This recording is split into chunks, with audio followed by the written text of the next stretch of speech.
It's time for Two Guys and a Goalie with Dustin Nielsen, Matt Cassian, and the goalie, Joaquin Gage.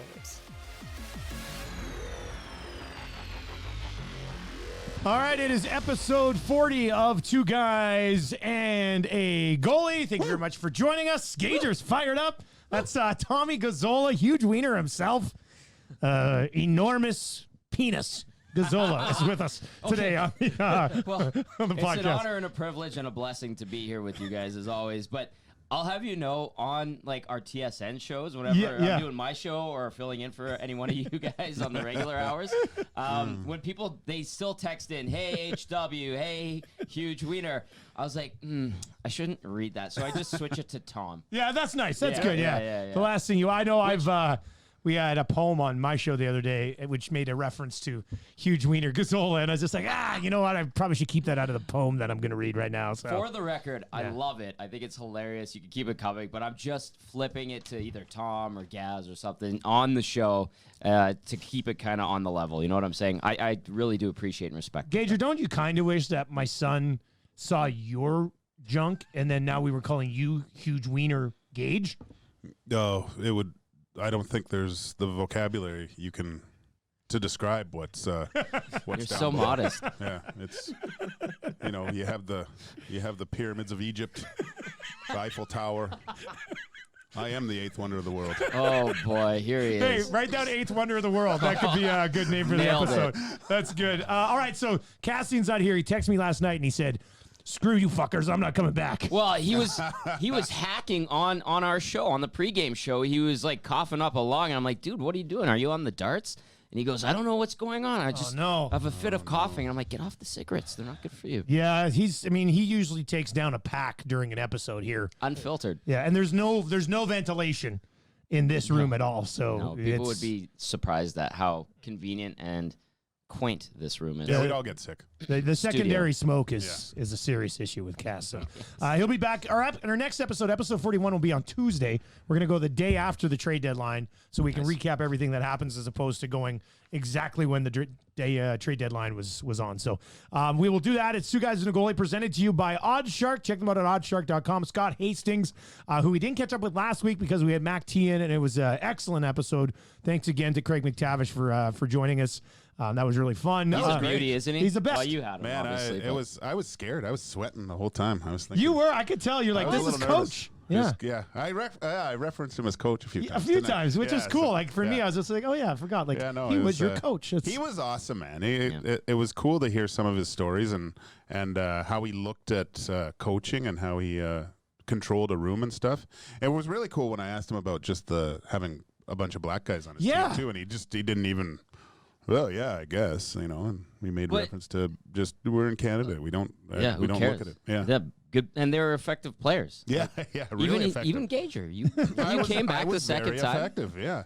And everybody loved you. I was reading Mike Greer a stat. What did he play? Like 15 seasons, and was in the playoffs 11 of those seasons. Really? Yeah, it's like he was a whale of a player. He was great. I remember his shoulder was just messed, and he couldn't get the surgery or it would be out for the rest of the year. And he would be popping that thing back in multiple times throughout games to just, Seriously? And pop it right back in. Oh, man. Yeah. What a beast. That's a little scary, to be honest with you. That's a tough one. We were looking that up today, Hernan and I. We were doing some stuff, and I looked up that year that you were with Mac T for like the whole season. And Tommy Salo played 73 games that year.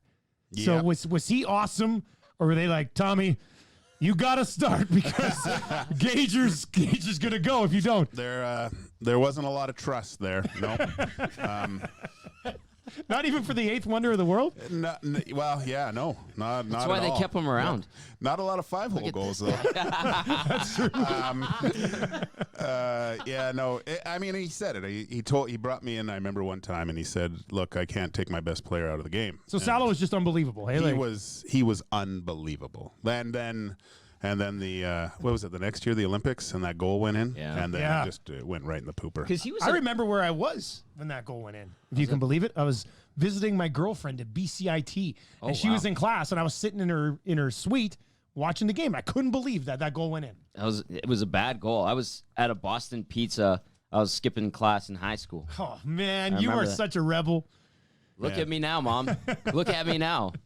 That was really sad. That was super sad But- because If you would have been buddies with him, right? yeah, and then the problem was if you remember, Sweden was a powerhouse. They were. Yeah, they they crushed They Canada. were rolling, and then to what was it, Latvia, Belarus. that they lost to, and that ruined their. Yeah, He was never the same after that, was he? Like, he Well- didn't come back and light it up like he did when Because he he was played so many games. Like, even the year you would have played with him, he was an all-star. He had Yeah. 2 all-star appearances, I think, with the Oilers. He the thing that affected him most was after winning the Hart, I came back, right? And, Yeah.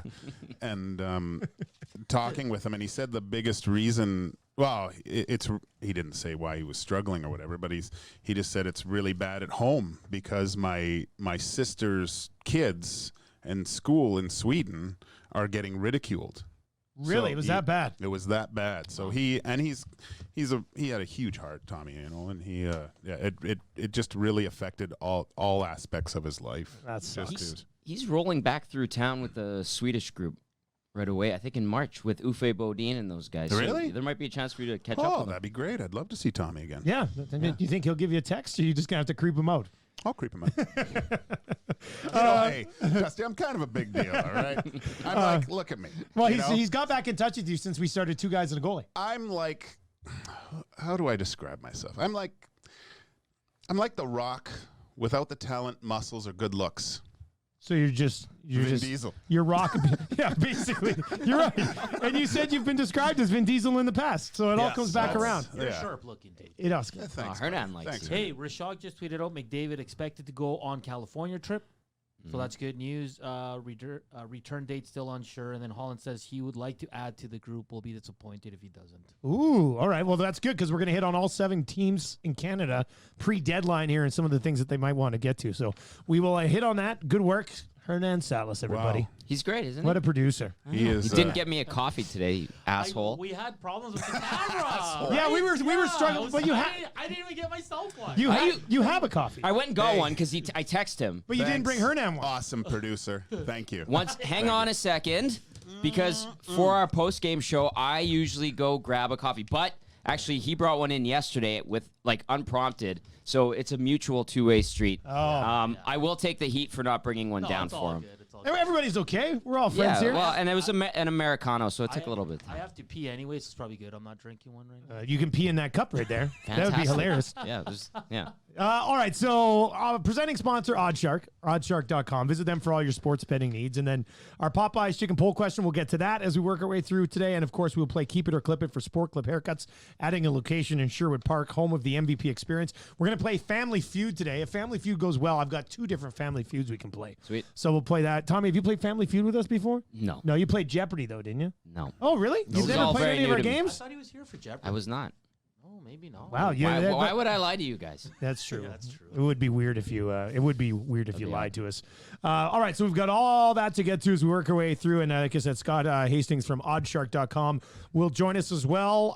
But let's start with a place where the sky is falling right now, and that is Toronto. If you're listening to this on Friday, who knows? Maybe they beat the Penguins. Maybe they got pumped. We don't know yet. But they've already been pumped. Sidney Crosby basically tore them apart earlier in the week. The Toronto Maple Leafs, as of today, as of when we were recording this, which is 12:15 on the Thursday, February 20th, they are out of the postseason right now, and they've got 4 days to try to get it back under wraps here. Gazzola, how desperate do you think the Toronto Maple Leafs will be? How desperate do you think they should be to somehow change this team before Monday at 1:00 Mountain Time? Man, I mean, you look at that team and you go, the talent should be there. And they did make a move a couple weeks ago. They brought in, Campbell and Clifford, from L.A., and you think maybe that helps. Those are 2 guys. Well, I mean, Campbell is a backup, obviously, but Clifford's got the Stanley Cup pedigree. He's been around the block for a while, helped bolster a young group, and all of those cliches that are wonderful, fantastic, and ring true. But now, like you heard Jeff O'Neill tee off on them yesterday. I thought that was so raw and pure. And this is a guy who he just prefaced it with, he's like, I walk in with that alumni jacket and it's nice and everything, and you talk to the players, but he goes, they're listening to Lady Gaga half-assing it on the ice when they're getting spanked, and he's like, the heart isn't there. And then Mitch Marner brings up the whole effort thing. So there's clearly a recurring problem here, and I don't know what the fix is, but I love watching from the side going, oh, what's going to happen? Oh, it's not going so well over there. You guys, that window, is it closing already? It's funny firing things back the other way. Gager, if the issue is effort, if the issue is, the heart, the way they approach things, you can't trade for that in 4 days, can you? Like, to me, that doesn't seem like it's something that you can fix between now and the trade deadline. Great question, Dusty. Let me go into this if I can.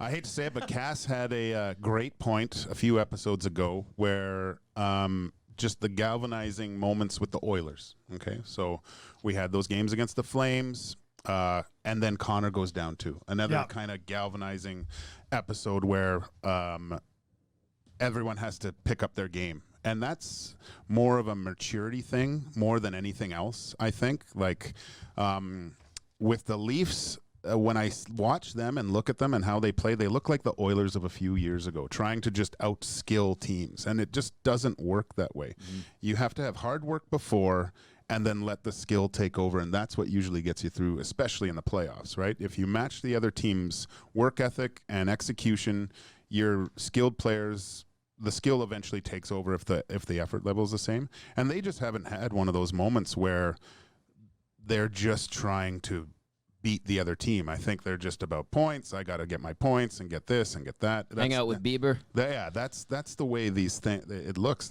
They look like an immature hockey team, and that's how they're playing. The Oilers, I mean, a few years ago, McDavid goes down, I think you'd see them crumble a little bit. Yep. They wouldn't have those guys stepping forward and saying, I'm going to take the bull by the horns. Yeah, our best player is out, but we're gonna do this together. We've had these moments where they've become a team, and I think it's more of a maturity thing. A lot of things away from the rink, like Austin Matthews should just put on a normal suit and go and work hard and shave his mustache. It's enough. No more turtlenecks with suits, please. That's what I think about that. I don't want to point to a single moment, but I remember this. That hit? The hit. Yeah. Jeff Petrie hit Tyson Barrie. Then Barrie went down. Petrie turned around and was looking because Petrie thought somebody's coming after him. Austin Matthews skated towards him and kind of ducked out of his way and swooped around and head back up the ice. We talked about that. Yeah, I remember us talking about that, being like, it might have been better for the team if Matthews just, grabbed Petrie like this and was like, hey, man, don't do that. Instead, it was a flyby. And you look at that moment and you kind of look at where they're at now and you're like, you kind of saw this coming with this group. It's a sign, absolutely. And Dusty, to go back to the question in terms of, like, can you trade for what was the term? Maturity? Maturity and heart. And heart. Can you trade for heart? The only instance in my dozen years covering the Oilers, I'll bring it back to the Oilers because this is the team we cover. The only instance where I saw that come in a trade was Matt Hendricks. And I don't know if I've ever seen that many guys like a Matt Hendricks where all of a sudden he walks into that room and everyone loves him and he hustles and he's not the most skilled guy and he's talkative and everyone's like, oh, this guy's legit. And he had the ability to pull the superstar player and the 13th forward together and put them on the same level, even though he himself was barely an everyday player. And a great example of that, when he went to Winnipeg, I was talking to Jamie Thomas, and I'm like, how's Matt Hendricks doing? Miss him in the locker room, talking to him, always was honest, great clips, and all that. And he goes, you know what, Tom?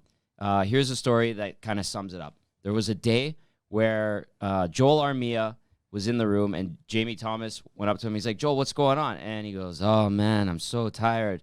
And then Jamie goes, oh, and then he caught himself. He goes, no. Hendo always says every day in the NHL is a good day. I'm all right. And Jamie summed it up by saying he's the guy that can keep Dustin Byfuglien accountable, and then he can keep a guy like a Joel Armia accountable who's so young at the same time. So that's the only one instance in my experiences covering hockey that I've seen a guy that has that capability. And you look at the Leafs and their arch rival, probably the Boston Bruins, right? Yeah, they've been the one team that really crushed them. And last night, I don't know was it in the third period?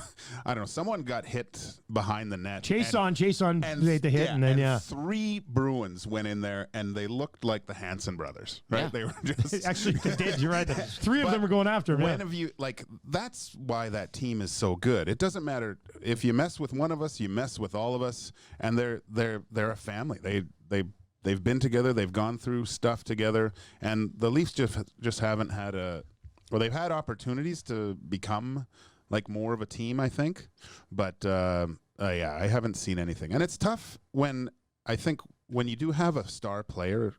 I remember Doug Waite was 100 points, and he was relied on a lot. When you have a superstar, and they have Matthews and Marner and stuff, and Tavares, you at times you rely on those guys to get everything done, and you're just kind of waiting. You get into that. So I think with Connor going down, it's provided Leon with, Leon knows that Connor's the best player in the world, but he wants to be a great player too. So it kind of takes that effort off. And now that they're comparing him to Crosby and Malkin, I don't think Malkin would be as good if he didn't have Sidney Crosby on the team, just because he knows Sidney's the best, right? Absolutely. So that pressure of being the best on your team, but I can play to the best of my abilities, is a huge difference, and you just don't see that in Toronto at all. It's our Popeyes Chicken poll question today. Try Popeyes legendary Louisiana chicken today. Should Kyle Dubas be fired if the Leafs actually miss the playoffs? Hernan, I know we posted this on Twitter a little while ago. The answers obviously are yes or no. It's not rocket science here.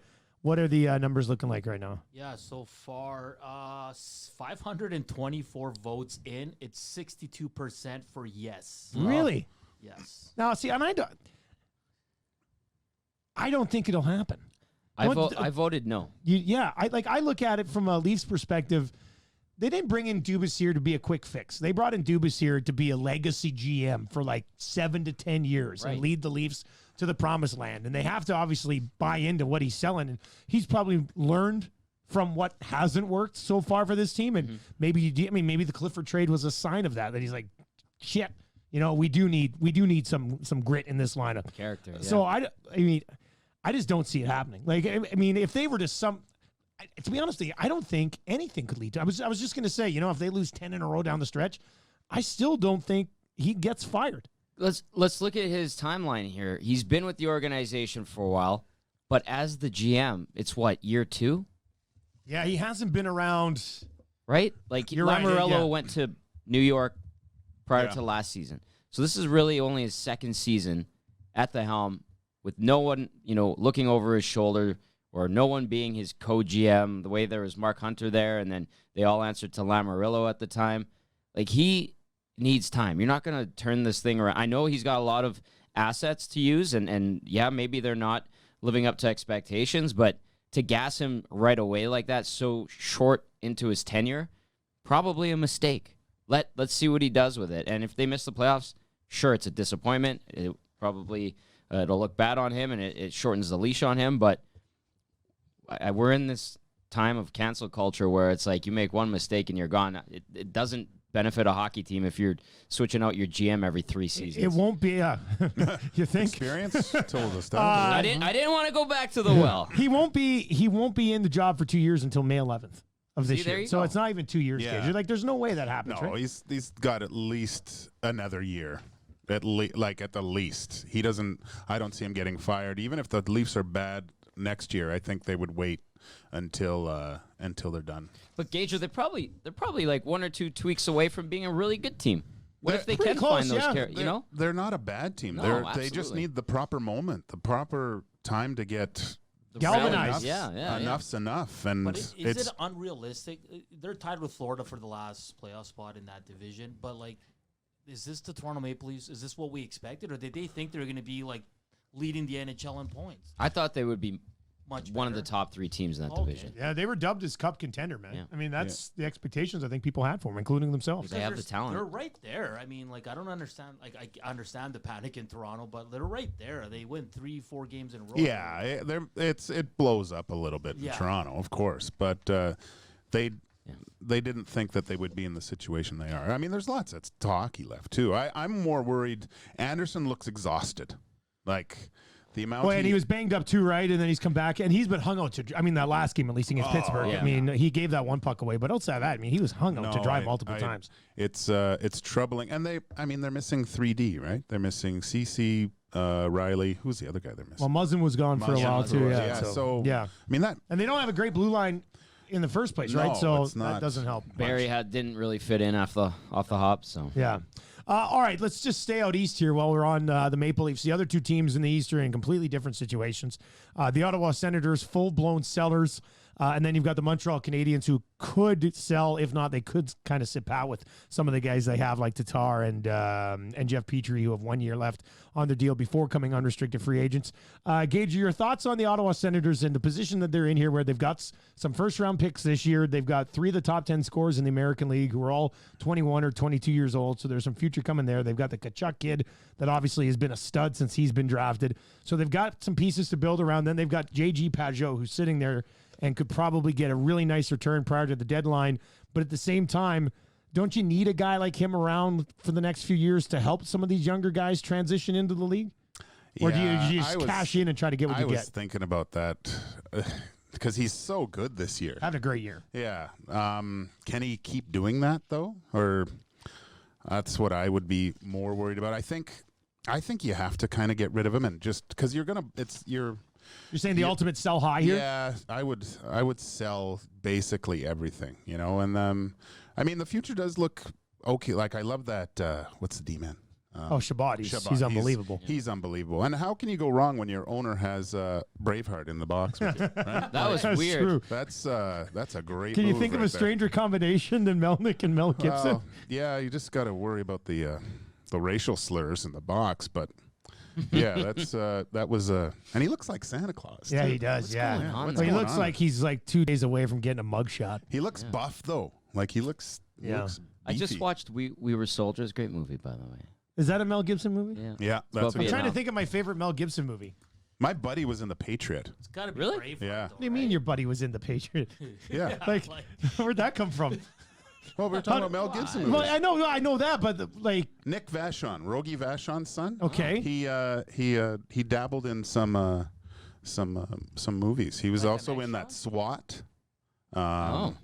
And if you ever see, if you Google, I gotta find it, but it's Hank, the goalie that plays baseball. He's got a little YouTube video. It's hilarious. It's really fun. It's Frederic. It's a French. It's a French goalie playing baseball. It's Really? pretty, yeah. It's pretty. What was the good. movie where Mel Gibson said, "Give me back my son"? Ransom? Was it Ransom or was Yeah. it Payback? Ransom. Must have been Ransom. That's a good movie. My favorite movie of his would be the card one, the Western card one. Oh, Maverick. I Oh. like Maverick. Really? I thought Maverick. You didn't like Maverick? His best. That's your favorite? Yeah, I didn't really like any of the other stuff. I'd be No, worried. I didn't like. I like Maverick. I would be concerned if you're like, I really enjoyed What Women Want. Yeah. It wasn't. It Like, wasn't when that he bad. yells, when he yells freedom, that's one of the best That's moments awesome. in movie history. Yeah. Like The guy you could didn't make a cry. movie. Yeah, like it Yeah. was amazing. Say what you want about his off Lethal the Weapon. Lethal Weapons. Those are pretty good too. off the ice antics, but Yeah. those were. You guys, I can't believe you guys didn't like Maverick. Such a good movie. I didn't mind it. Yeah, it was okay. I mean, Jodie Foster and What Women Want was pretty entertaining. that was pretty. I Fun. remember watching that once. I had a few guffaws watching that. Yeah. I tried to watch the girl version. It was- Oh, What I saw Men that one Want? too. yeah. I got like 10 minutes in. I said, And that was it. Shut her down after that Yeah. point. All right. So Tyler Ennis. You think Tyler Ennis would be a good pickup for somebody? It's cheap, 800,000. I know, Yeah. very cheap. That 800,000 has to guarantee he gets moved by the deadline. Somebody's going to bring him in for Right. 800,000. He got 14 goals. Veteran guy. Yeah. He looks good too. I was coaching at the River Cree. He was working out with a few guys. He's good, man. He's really good. Yeah, he's not big, Great. but he Not goes. big. He scoots. goes. Yeah, he would Scoots, I look like good. that. He would look really good in the Oilers room, I think. Yeah. Montreal Canadiens, they have Thomas Tatar, they have Jeff Petrie. You see what some teams have been giving up for guys with term here, and it's been pretty good return. If you're the Habs, Tommy, would you move one or both of those guys? Or do you keep those guys because they have a year left and you try to move some other smaller pieces? Habs are interesting in that regard because I'm guessing they expected to make a push for the playoffs this year, and then so I'm assuming, especially with the leash being shorter for Marc Bergevin, if he's back next year, that there's going to be even more of a push to make sure that they get into the postseason next year. And if you're getting rid of some of your core guys like that still have term left on their deal, I know next year it'll become an issue. You got to try to re-sign them or you got to move on from them. But you still need good players, especially if you want to turn things around in a hurry like that. If I was them, I'd be looking to keep those guys. That's just my gut. I'm very conservative in that regard. Get rid of Kovalchuk. Get whatever you can. I know he's gone dry with his offense. You'll be able to get something for him. So, sure, yeah, but at some point you need good players to turn things around too. You can't just get rid of everybody, and then what do you have left when you start out in the offseason? Nothing. You got Max Domi, who's an RFA, right? Well, Jonathan Drouin, but he hasn't been healthy. The Habs actually weren't that bad until injuries hit. Drouin's a guy I would look to move. There's a guy I would look to move because he doesn't meet expectation. I know he's had one or two really decent years. Like, what was he, 50-point guy? But that's a guy that I would have a hard time having a lot of faith in. Yeah, I always thought he was going to be like Huberdeau. Yeah. You know what I mean? Like, Huberdeau's a hell of a player. Jonathan Drouin's the guy I would look at and go, I'm going to move this guy. It might throw people off guard, but I don't think it's necessarily worked out with him and the Habs either. So that's someone I would identify as like, I got to get this guy out of here. Gager, how much do you think they could get for Jeff Petrie right now, though? I would keep Petrie. I wouldn't. Even for a year of Petrie, you wouldn't trade him for like you can't because you Kapanen and a first. You have to trade Price to Colorado for. Hey, that's one of our keeping our clippets. Is it? Yeah. Oh shoot. No, don't worry. We'll still come back around to it. Sorry. A little ahead of my time. You're just so on it today. Doesn't it make sense? Like wouldn't that be something? Yeah, I think you would get that and get Byram back. Pull the full Patrick Waugh deal here. Get back a goalie. Yeah. They got bring room back for Grubauer or Francouz or whatever. Yeah. And then and they do have room. Colorado is one of these teams with like cap space. I was because. So you would be okay? You think Colorado? We can just skip the question later if we want to get to it right now. Like, do you think Colorado? You think that would like? I know a lot of people say.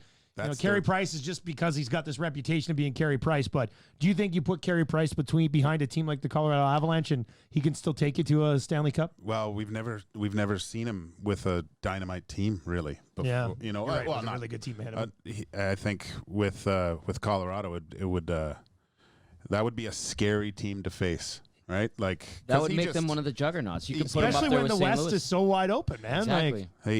Carey Price, like we said, he's the reason why the Canadians suck. It's because he's good and they can't get any picks. They can't finish. Dead last. Can't go full New Jersey here. And get a bunch of first overalls. I remember when Patrick went to Colorado. Right, I cried. It made them just unstoppable because a bad game they were still winning because Patrick would stop everything. It would be a sight to see with him in a Colorado. It's tough to allocate that much money to a goalie nowadays, but if they you're a got the team room. that has the room and you've been smart about it and you've got like some pieces where they're not going to cost you a ton for the next couple of years. And plus, I mean, you have McKinnon coming up. That shows like my insider in Colorado. Like, I have a few people I know. He said they are committed to winning just because my little birdie told me that their owner was just, I'll just play, But after last year and the success and the emergence of McKinnon and being and Rantanen and being like a top team, weren't you telling me about how deep they were in on Panarin? Yeah. Panarin. It was between Panarin and the Rangers last year. Yeah, well, Colorado and the Rangers for Panarin. Yeah, is that what I said? You said it was between Panarin and the Rangers. Oh, yeah, okay. Yeah, well, everyone gets what I mean. So it was that close. Like they were in this? They were that close. Like they were ready to go for it. Yeah. So. Well, that's interesting. All right, so let's go to our presenting sponsor, obviously, OddsShark. You can visit them at oddshark.com. Scott Hastings joins us from OddsShark to tell us exactly where we can find Leon Draisaitl's Hart Trophy odds. Because everybody, like a week ago, you could barely even find a place to bet on him to win the Hart Trophy. And in our opinion, out here in Edmonton, I mean, he's got to be one of the top two right now for the award. So, Scott, is it too late to get really good value on Draisaitl as a Hart Trophy winner? Hey, how's it going, guys? Good, man. I did see that we updated an article on it, on the Hart Trophy, and he's not even on the list. What? How ridiculous is that? Wow. And this was a week ago, 10 days ago, and he was not on the list. So, and I just did a quick look before I came on here, and all the books, there are no Hart Trophy odds out there right now. So if you can find that line, I bet you Draisaitl is paying a pretty good penny. Okay, who do we need to talk to here, Scott? Like, are you our middleman here, or do I need to talk to somebody else if I say, you know what, if he's not even on the list, give me plus 4,000 odds and here's $100? Like, I just don't understand how he's not even on a list anywhere. Yeah, so usually the way this goes is they'll put them up for about a week. So February 10th there is when I just saw the last update. So typically that would have been right around All-Star break, I suppose. And then it seems like they'll take it off for 3 weeks, put them back up. Just, so, no sense updating it daily. But they usually take them down to protect themselves in the event of an injury, like Connor McDavid. And then people hammering Leon Draisaitl. But the fact that he wasn't even on the list is a little bizarre to me. I still think Nathan McKinnon is the bet to make, though, just because he's been carrying that team, especially if they make the playoffs at it. He's been carrying that team pretty much solo this entire year. Rantanen hurt again. Nazem Kadri hurt again. So I still like Nathan McKinnon, and he was second on the list at plus 150. Let me ask you this. Let's say we like both of them, McKinnon and Draisaitl. Is it crazy to spread your money around a little bit, or do you got to just go with one and ride that out? I think it depends on what your your betting unit size is. So if you're just going, $5 to $10 better, I recommend just picking one guy and hope you got the right guy. But if you're more of a 100 plus better, then when you get plus odds on two guys that you absolutely like, so on this list right now, is Connor McDavid at plus 125 and Nathan McKinnon at plus 150. So if you had $100 on each guy, assuming one of the two will win, if the favorite Connor McDavid was to win, you'd still guarantee a profit of $25. If it was McKinnon, you'd profit $50. So the higher amount that you bet, the better the idea is to spread it around a little more. But of course, then you have more overhead, and then if David Pastrnak came in, well, now you're up $200 as opposed to just $100 if you had to bet on one of them. So it's a little bit of a risk thing there. It's hard to answer that question directly, but that's the best approach. I always like to bet on both teams, and then I win either way. How much did you win? Oh, $4. But don't worry about it. It's another win for the good guys. Hey, if somebody wanted to go somewhere and bet on how many trades will be made on deadline day, would that be out there at some books? I'd have to think it would be. I know. Last year they did that exact prop, and then usually around free agent frenzy they do an over under. I can't recall if it was over under total signings of that day, or if it was over under the biggest contract. I think it was the biggest contract, and last year it was set so low, and a lot of the guys here in the office absolutely pounded it with Bobrovsky and Panarin being on the list. We knew that they were going to cover, I believe, it was somewhere in the vicinity of $59 million, over under $59.5 million. Yeah, it was easy. It was a lock bet over. Yeah, that's an easy one. Yeah, I was going to say on free agency day, that's a really easy one. Trade deadline should be kind of busy. That. I was just looking at oddshark.com and I saw NHL first period totals betting report from one of your colleagues over there, Joe Osborne. How many people, how common would that be, betting on first period totals? Is there something to that? Because I see that topic pop up quite a bit. Yeah, see, personally, I guess I'm a bit of a traditionalist. I like to just play the game, for what it is, win or lose or over under, it doesn't matter. I don't usually get a little fancy here with the first period stuff I do in-game play every once in a while, not so well, but I do try it. But some people, they need that itch. And I don't know if you guys saw the movie Uncut Gems yet, but they talk about betting on the opening tip in basketball, and it's a little too risky for me. But yeah, I know there's a ton of people that bet on it in all various of sports. NBA, they'll take the first quarter, and same thing with NFL. You can find some edges. I believe it's last year that the Blackhawks, I think they had a streak of 19 straight games where they went over in the first period. So you can find some interesting trends and stuff, but it's an interesting one to play, I guess. We'll go with that. Scott, appreciate the time, man. Always do. Thanks a lot. Take care, guys. See you next week. There you go. That's Scott Hastings from oddshark.com. We apologize to anybody catching the live stream. Apparently it was a little difficult to hear on that one. How about betting on the opening tip of a basketball game? You know the worst thing I bet on one time? I was working in Fort Mac. When I was in Fort Mac, I had 2 full-time jobs. I was rolling in it pretty good up there. Didn't have a wife or kids or a family yet, so I was betting heavy, like stupid. I wish I could go back. Are you betting on like Division II Japanese basketball? We were betting on tennis heavy. Oh wow! In the mornings because when I was doing morning radio, tennis overseas, you're just like. One morning we walked out of the studio. Me and my co-host combined, we won $3,600 on tennis. Jeez. He lost it before the next show. I cashed out like $1,300. Anyway, so I bet on Barack Obama's inaugural speech, the inauguration speech. I bet on the opening line, and I parlayed it with the length of the speech, and I hit on the length of the speech, but the bastard didn't start with "Finally, change has come to America," which I thought is what he was gonna. Why was he not gonna go if change has come to America? He's a modest man. He that drove me nuts. That would have paid extremely well. So I understand where people come from on opening tip. I hate like he mentioned the uncut gems. I couldn't get past his first bet with Kevin Garnett. I won't get into. Great movie. I get. Did you like it? I really liked it. I thought it was okay. That whole movie.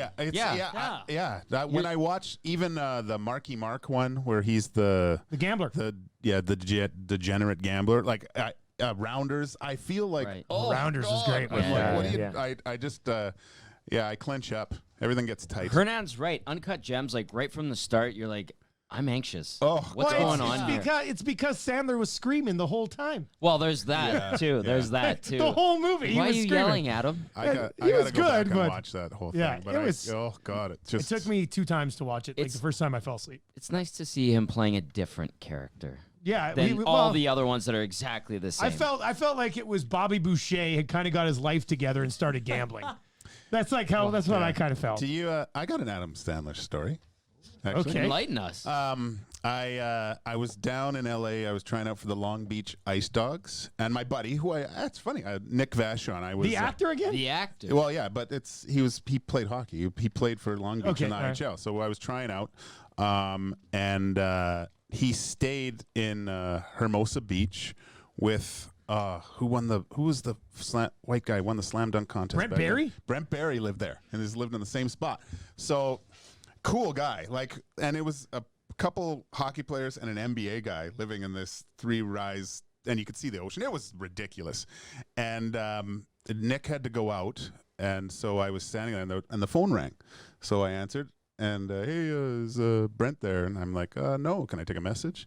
He goes, just seeing if he wants to come up play some basketball and stuff. And I'm like, God, this guy, do I know this guy? I go, yeah, no, I'll. And he goes, yeah, just tell him Adam called. And I go, okay. And then Brent came back. And I go, hey, Adam called for you. He wants you to go play basketball with him or something. He goes, oh, you know who that was? And I go, no. He goes, it's Sandler. He loves it when I go up there and we play basketball. And wow. No way. Yeah, he loves it because Brent doesn't let anyone score. Everyone shoots and he just slots it away. Yeah, and then he dunks and stuff. So Sandler does play basketball. So he's got like he's got like NBA guys coming up and playing like just some. That's hilarious. Yeah. I can't believe you talked to Adam Sandler on the phone. You didn't even know it was him. I didn't even know it was him. Yeah. So did you say Gager? There's Brent Barry there. That Veronica Vaughn is one nice piece of Irish. Oh, that was Chris Farley. But he was talking to. I could be the Chris Farley. I'm not going to talk like Adam Sandler. All right, let's. We've got some other. That's a cool story. We've got some other. We got the Western teams that we're going to hit on, but let's play Family Feud first. Give us the music.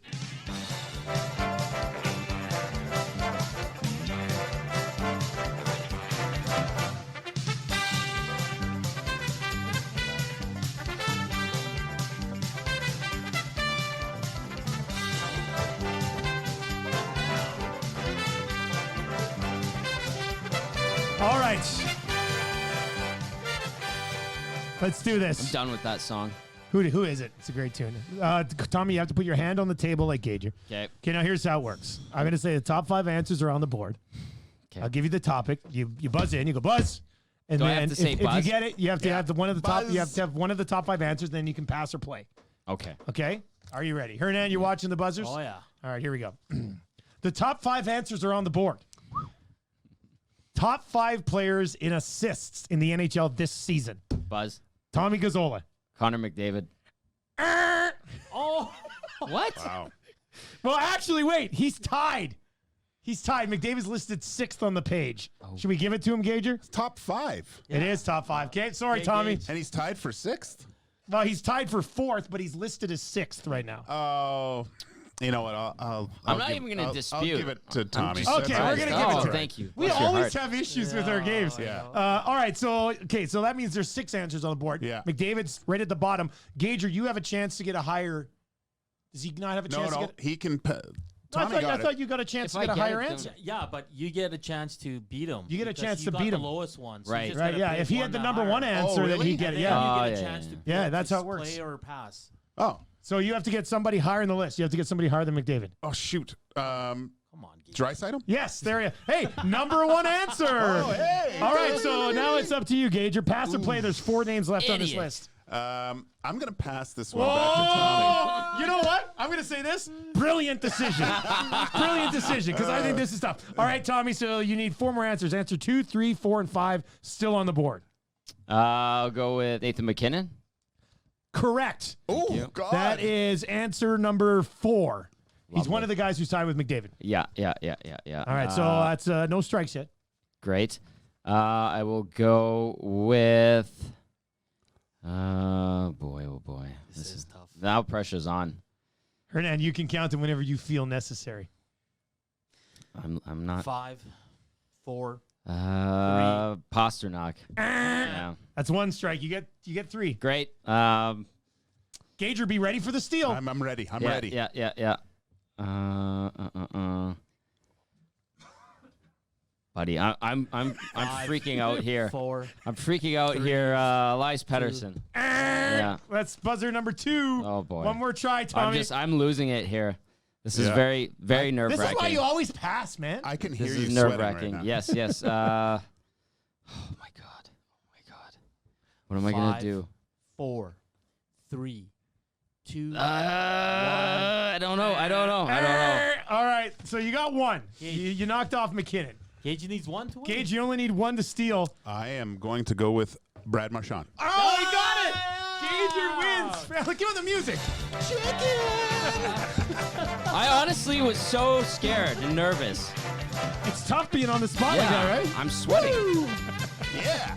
Congratulations. Yeah. Joaquin Gage, everybody. Give the other answer. Thank you, Richard Dawson. Oh, yeah, number 2 on the board, John Carlson, 55 Oh, assists. my God. Two guys. I was And thinking the Washington. number 5 answer with 51 assists, show me Jonathan Huberdeau. Wow. I know. That's impressive. That's why I said Yeah. it was a good idea to pass, because I don't think any of us, I don't even know if Huberdeau gets that question. I'm thinking the franchises that will never win a Stanley Cup, and I'm thinking Florida, Ottawa. I had another one. Hang on, there's like Stanley Cup banners hanging in Ottawa, though. They reclaimed the old Senators. Yeah, but that was like when the Stanley Cup was a cup. That was 19-3. Yeah, no, I don't think those markets can win. Yeah. There was one other one I was thinking of. That was Winnipeg. tough, though. Like, Huberdeau, I would have never had in the Yeah. Huberdeau was tough. When I saw him there, I was like, oh, this is going to be good today. Washington kept popping up in my mind, and I just couldn't think of Carlson. Yeah, I thought you might get Carlson. Idiot. That's pretty bad. And I look at the standings and stats every day. I obviously don't absorb that information. Dusty, just quickly, Yeah. we got chirped on Twitter saying, do you guys read the Facebook messages? So I'll just throw a few out Sure. there quickly. This is from Joshua. Producers' lives matter. Yeah, that mean a little. And then Kevin Cooper asks, you 3, Dallas Stars looking at any deals. What do you guys If I was Dallas, man, I might just keep things the way they're going. Yeah. That's Man, a they- team built for success.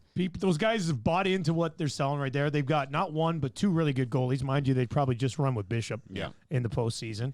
I mean, I like that. Dallas has flown under the radar as a team that I would not want to play in the Western Conference playoffs. They're built for playoffs. Seeing how they played the Coyotes last night? Yeah. I'd be scared to play them. They can play with a little grease, right? Yeah, no. Oh, and I didn't mind the hit on. Jamie Benn getting no discipline for that. Yeah, Yeah, that was a That was you Player can't safety. do that, man. Like That's what's dirty, Ekman though. Larson? It is. No, but what's Larson doing? You know you're going into the corner against Bend, and you've popped him with your shoulder right in the Kisser. in the jaw. Yeah. You know, it's so ridiculous to turn your back so close to the boards like that. Like when you know you're gonna get contact. I was just like, you know what, he deserves it. Yeah. Well, those two have been going at it for a while, but I could see Dallas. I could see them just adding depth guys for when they do get into the playoffs and guys start getting hurt. Just guys that are proven NHLers that can step in, like a Tyler Ennis. Yeah. For example, like $800K. Like Yeah. I think some of the teams in the West should definitely be looking at load Tyler up. Ennis. The Sens, I think, could probably get a little bit more than we expect for Tyler Ennis. Let's quickly take a look. We got to play Keep It or Clip It still, which should be a good one today. But looking at the other teams out here in the West, Winnipeg Jets already made a move. They brought in DeMello. Tommy, do you think they do anything else, or is that it? I think they probably still want to do more to their defense, honestly. And now all of a sudden, Bufflin's name is out there again. And who's going to trade for him? I don't know. I honestly don't. But I like they're slowly chipping away at their issue, and that's depth on defense. I really like their goaltending. I think they have a solid forward unit. They're very similar to the Vegas Golden Knights, and their only real flaw is the lack of quality defensemen. Like, they have one or two guys that you can rely on, and like getting Martinez in Vegas, that's a great pickup. And I think Winnipeg's in the same boat. Just get some rock-solid NHL defensemen. Don't rely on a Sammy Niku or Heinola or these unproven guys that are so young. They just need more NHL defensemen, and I think they could be okay and make a push for the playoffs here. If I'm Bill Guerin, I might inquire about Bufflin. He's from Minnesota.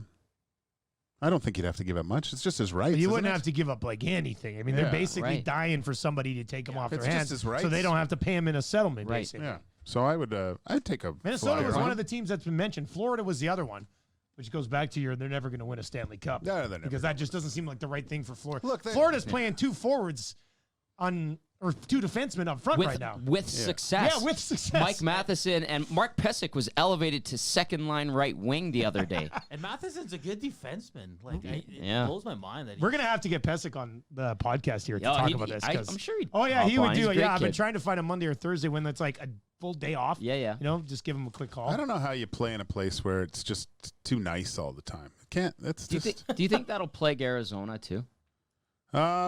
Yeah, that's the other place. I don't think they can win. It's not a hockey atmosphere. So it's such comfortable living. Yeah, and the fans just don't care. Like, are you really focused on hockey unless you're wearing a toque to the rink?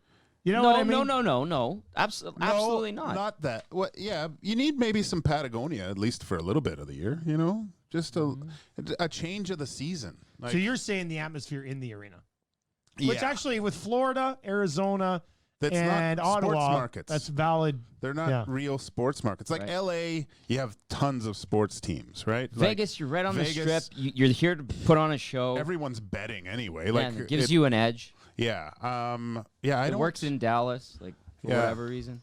I think Seattle would win before. They're more of a sports-oriented place. Just quick update on the Oilers. Clefbaum could return as early as March 2nd. Neal's still 2 to 3 weeks away. Chris Russell, they're not sure on the timeline yet. And then more Holland, he said, I did that early in my career regarding he would always react to what other teams did. Yeah. And found that it didn't work. I'll focus on what we need. All right. Okay, well, let's go Oilers next because we're going to hit on Calgary, Vancouver, and Edmonton still as well. For the Oilers, it doesn't sound like it'll be a very eventful trade deadline. Tommy, what are you expecting here on Monday? Not a lot. Maybe a couple of little tweaks, like something along the lines of an Ennis, but it has to be money in, money out. They're so tight against the cap. I still make this metaphor in comparison to, when your idiot kid brother would tangle up the Nintendo controller cords and you'd sit there for half an hour untangling it. That's the situation Ken Holland's dealing with right now in terms of the cap and bad contracts and all of that. So talking to some people around the team, they said don't expect any fireworks. Money in, money out. Has to really make sense. But if you're expecting Ken Holland to go get a big sexy name out there, Monday's not your day. I didn't have a brother, so I didn't get that reference. I had two. I'll give you one of mine. They're both dum-dums, but I love them. Gager, what do you think happens here? Just a minor move? No, I don't think anything happens. No? I don't want to see anything happen, to tell you the truth. Leave the group exactly the same. I think I don't think this is the year that the Oilers can win the cup anyway. So I think they can gain valuable experience going deeper in the playoffs than years past. I think there's the opportunity to do that. But like a little taste of the playoffs for Tyler Benson, as opposed to using it on a UFA or something. That goes a long way going in, because you already have, like I said before, quite well actually, that the Oilers have come so far with their maturity level this year. I think that by going that route in the playoffs and getting that experience, it's just going to make them even hungrier for next year. And I don't know who said this, but made a good point. I think it was. I forget who it was, but being able to fill holes with what you have already, like calling guys up on the minors and stuff, that's the sign of a good team, and that builds a lot of just camaraderie and a solid winning culture and atmosphere. There's nothing better than a guy in the minors, trust me, and knowing that you're next in line. Right. Like you're not just wasting away down there. There's a plan for you. You're part of this.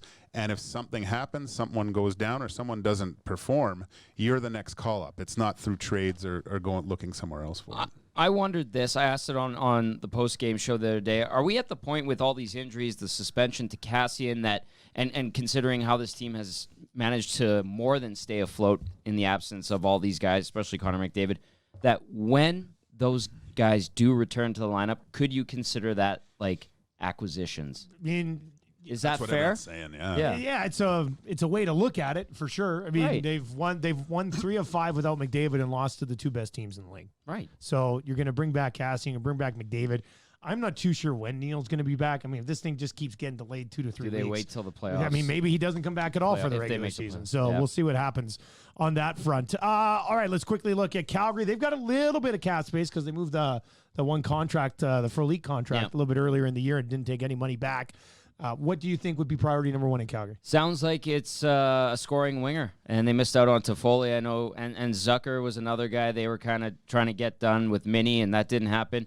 And then talking to some folks at Calgary as well, they said even depth on defense, considering the injuries that they're dealing with, that's come into play as well. So they're probably looking for a high-end scoring winger. Maybe they look at a Kovalchuk. And maybe he finds his passion and his engine starts firing again because he's gone cold, obviously. But they want some pop offensively as well. And I heard that they're floating around Bennett and Jankowski if someone wants them. Those two are playing better. So scoring might be able to get something bigger down there. Yeah, exactly. Yeah. And maybe another defenseman. Gager, Calgary? Yeah, Tommy, that's brilliant, actually. Wow, thank you. Kovalchuk, that would be interesting. But their goalies have to play better. They're just too inconsistent. Since Riddick flipped the stick, he's been awful. His numbers it's just his numbers have sucked since then. I don't know. Do you think it's just related to that? No. Okay, so he just Karma. coincidentally started sucking. Yeah. If that's the case, I was really bad enough pro former life by Karma really came back to bite you in the ass. All right, the Canucks, they acquired Toffoli, but they lost Besser, so that kind of sort of fills that. Yeah, that's a wash. I'd rather have Besser. No Ferland for the rest of the year. Then Toffoli? Yeah. Oh, yeah. Really? Absolutely. Oh, yeah. Huh. Oh, you really like Toffoli, eh? I was when the Kings were winning their cups. I was huge fans of that. Were 70s they that line. 70s line? Yeah. They were awesome to the watch. two of them are together now. Yeah. Yeah. Okay. So I think I'm going to say the Canucks are done. But do you think anything else happens? Oh, they're done. Could they add to their defense, like a depth guy? I think most teams could add it at depth. Right. Man, yeah. right? And so there's going to be a tug of war for depth defensemen, depth forwards, and the deadline day is going to be a dud for all of us. Not what you want to hear. All right, let's play Sport Clip Haircuts, Keep It or Clip It, where it's good to be a guy, home with the MVP experience, and opening a new location in Sherwood Park. Nice. Here we go. Let's start with this one. Darnell Nurse will never be more than a second-pairing D-man, which isn't the end of the world, but keep it or clip it. I'm going to keep it. He just, last night, playing more minutes, when you play more, you get more... You fatigue quicker. You saw him just make some mental mistakes, like going back for the puck and just kind of not as efficient as he usually does, and had to take that penalty late. They could have lost that game. I just don't. Maybe with more playing, but he plays a lot anyway. I just I don't. He's still a 23 minute guy. I don't think you'll see. I think he's peaked. Just some of his decision making, he looked very tentative last night. Maybe he was a little nervous. Now stepping into a bigger role, especially in the first, it just looked like his decision making wasn't quick, wasn't wasn't crisp. I know they all had a lot of, but I don't think he's 3-4. The things that people are attacking him for, especially after last night's game on our post-game show, Hernan, are a lot of the things we heard about Oscar Klefbom a year, 2 years ago. That's fair point. Same arguments. And listen, that was career game number 339 for Darnell Nurse, and everyone, in hockey circles that I've spoken with, they're like, for a defenseman, you're looking at about 400 for them to really find their groove in the league. He's 25 years old. He's going to get to that 400 game plateau. I know some people have thrown out the 300 games, but to me, that's still relatively early. And here's that's a guy like 3.5 seasons, right? Right. Yeah. So I think there's a little bit of room to improve, and he still can at 25 and not yet at 400 games. And you're right, Gager. Those mistakes, absolutely. And you could tell there was some tentativeness, and he was stepping up into a big role against the best team in the league. I guarantee you these next few games here, he's going to be rock solid. And in terms of the keep it or clip it, he could be a first pairing guy. Is he an ideal first pairing guy? Probably not. But in certain situations, he could slide in. So you're clipping it. I'll clip it. All right. Dusty, big news. Oiler camp. McDavid and Tippett aren't ruling out McDavid playing tomorrow. Decision will be made in the morning. And McDavid says she just needs to speak to the doctors. There you go. I hinted at that. Look at me. I get one right every now and then. But John Shannon said the 29th against Winnipeg. Now what? I'm so confused. All He's right, playing before the 29th. I guarantee you. Let's get to something more important right now. Paper straws are the worst. Keep it or clip it. My God, I went to my favorite go-to milkshake. There's only a few A&Ws that have it. Is a root beer milkshake. Delicious. And A&W's on paper straws, man. And that paper straw. Oh, I wanted to kill the person that gave it to me, and it got soggy right away. I want to take it back and stab into their eye. I thought my head was going to cave in sucking this thing because it was so difficult. It was brutal. I've had no issues with the paper straw, although I don't go to the paper straw that often. Piss me off so much because a huge wiener does a lot of coke. Coca-Cola. Drugs are bad. Stay away from them, kids. We went to a movie on Friday, a shitty movie, but one of the best things I love going to a movie, have a little popcorn, have a little drink. I go to have my drink, and it's got a bloody paper straw, and the whole night was ruined. Yeah, it was ruined. I don't like I haven't had tons of experience with the paper straw. I stay away from sodas, colas, pop, whatever you call it. And you don't drink water out of a straw. That's right. Yeah. So what they need to invent is like a retractable metal straw that you can fold down into the size of your pocket, and then it just pops up, pop her in. I heard you talking about this, Dusty. I was looking actually this morning. I forget which store. I saw a bunch of straws. I was going to give you You should have got some for me. That would have been But great. I'm worried about it because I read that thing. The girl had the metal straw and tripped and fell, and it killed herself. Oh my God. But listen, Are you guys, making that up? I shouldn't be laughing. But you're full of that crap. up. Idiots. Bastard. If you guys She don't like impaled herself on this straw. Oh my God. If you guys don't like the paper straws and think they're the worst, I will keep it in honor of my good friends here. Thank you, man. But Bless your I hearts. still don't like you because of your love for them. Mark Bergevin won't be the Habs Good for the GM at the environment. beginning of next season. Keep it or clip it. Oh, keep it. God, he's got to go. Enough's enough, isn't it? You have to think it's getting close. Yeah. I think this deadline actually comes down to a lot of it.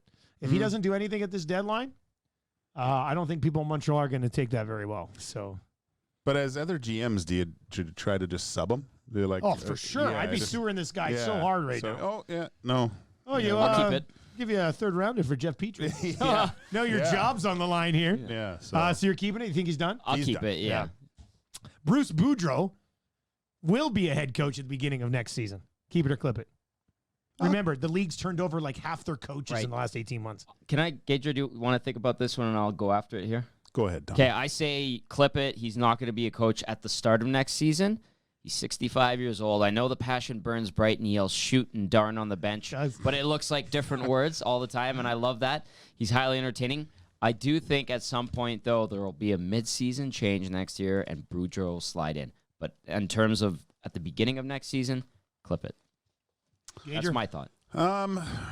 Well, looking at the coaching landscape right now, who's available, and with a brand new GM, and we always say that they try to get their guy in, and they kind of have the free pass.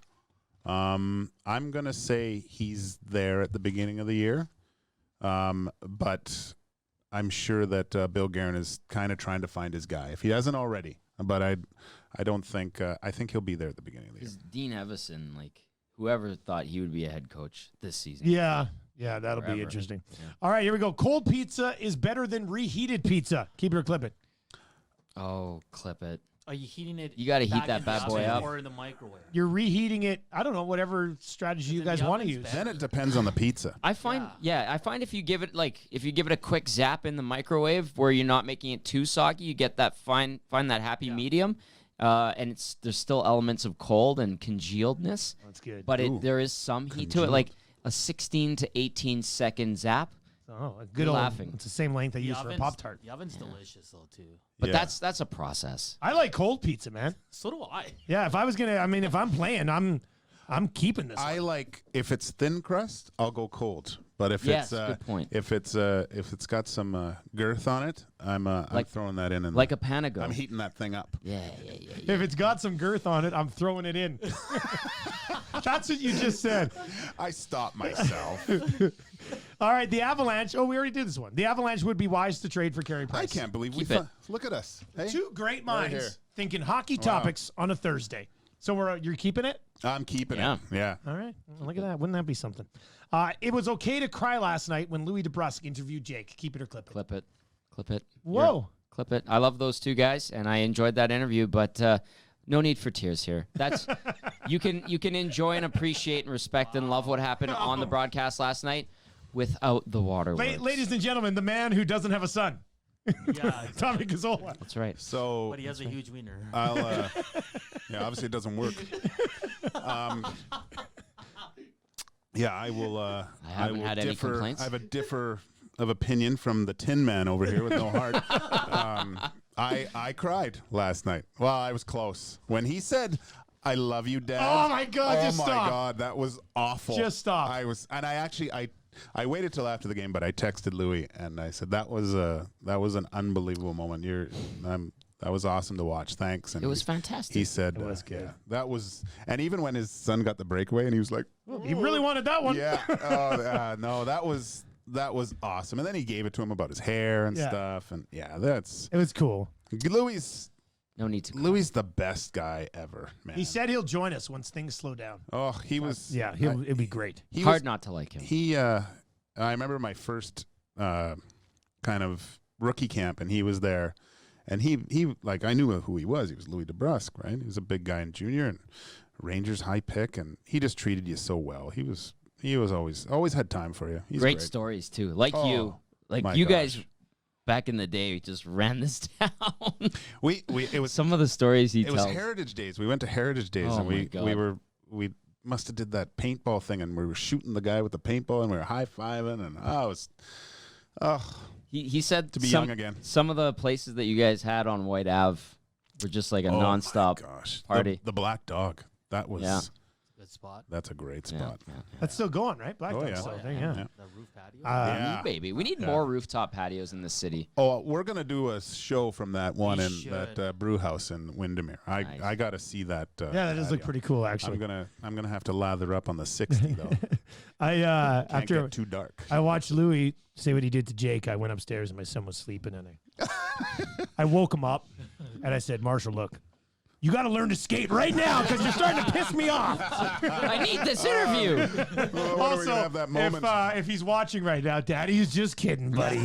You're doing a very good job. Very good job. I, by the way, on my way here, my dad texts me. He's like, "Hey, I'm downtown. You want to go for lunch?" And I was like, "Sorry, Pop. I've got a commitment." Yeah. And then did you just say, "Love you, Dad"? No. Okay. Reno knows I love him. All right, last one because it's National Love Your Pet Day. Cats are better than dogs. Get out of here. Get lost. I thought you'd be a cat guy. I said to her, are you out of your mind? They're the crappiest animals ever. Whoa, careful. I have no time for cats. Dogs are my angels. Cat people are weird. Like who? Yeah. Like back when I was doing the routine installs, yes, everyone puts those litter boxes. Like some people put them right beside the toilet in their bathroom. So they're squatting to take a deuce, and there's it's just the worst. I remember I got a good story about this I remember in was it Fort Sask? Yeah. you know those videos where the cat just jumps and attacks you? Yeah. Yeah. Yeah, so, they're idiots. Yeah. So I'm walking in, and the woman left, and this cat jumped on my leg like full claws, and I let out the expletive, and I booted this thing, and I booted it up, and it ran up the stairs, and the person, what happened? I go, oh, it fell off the thing. I don't know. But yeah, I can't stand those things. And they would always come and take a big dump because I had to go down to the you're down in the room and stuff, and the litter box is always there. And I remember one cat looked like a raccoon, the size of it, and it just looked at me and took a big, and I was like, I had a buddy down in Lethbridge.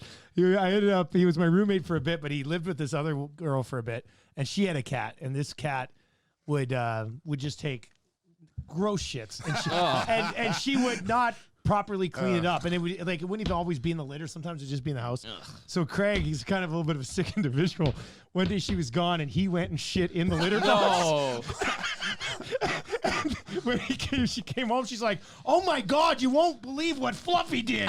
And he's like, "Yeah, that's crazy." And she had to Oh my God, it was awful, man. Listen, I was this close to doing that one time. Oh my God, there was like 4 litter boxes there. They wouldn't know the difference. Oh my! Listen, cats are assholes. They're so indifferent, conceited, full of themselves. They don't need you. And they make sure you know they don't need you. Yeah. Whereas a dog, all the dog knows is love and love for you. And the thing that the Canucks did at the intermission yesterday, where the players' dogs did the race. Oh, it was great. That's where I cried last night, boys. That's where I cried. A dog only knows love. They are my angels. Respect to dogs. I love dogs too. I'm way more of a dog guy than a cat guy. Thank you. So this is unanimous, unless Hernan likes cats. I hate cats. Okay. Oh Thank God, you. they're the worst Useless. things. All right, then that's good. Yeah. All right, so that's going to do it for episode 40. We'll be back with episode 41 on Tuesday, the day after the deadline, to break down everything that ended up happening. Tommy, thanks for coming in, man. Anytime. You are a heartless bastard, though. Hernan, I love my dad. Hernan, what do we have for a title today? What are you going to Well, go? we got the 8th wonder of the world. Not a lot of 5-hole goals, and then the last one, it has girth. Oh, man. Wow, What Gage, do you you were think? on fire today. It has girth or 8th wonder of the world? I like it has girth. It has. Yeah, that sounds more like us. This episode had some girth on it. All right, that's going to do it for us. For our sponsors at Popeyes Chicken and Sport Clip Haircuts, where it's good to be a guy. And, of course, the presenting sponsor, Oddshark.com. For Hernan Salas, Tommy Gazzola, Joaquin Gage, I'm Dustin Nielsen. We'll be back on Tuesday. Thanks for downloading. Leave a comment in the Apple Podcast section. Thanks a lot.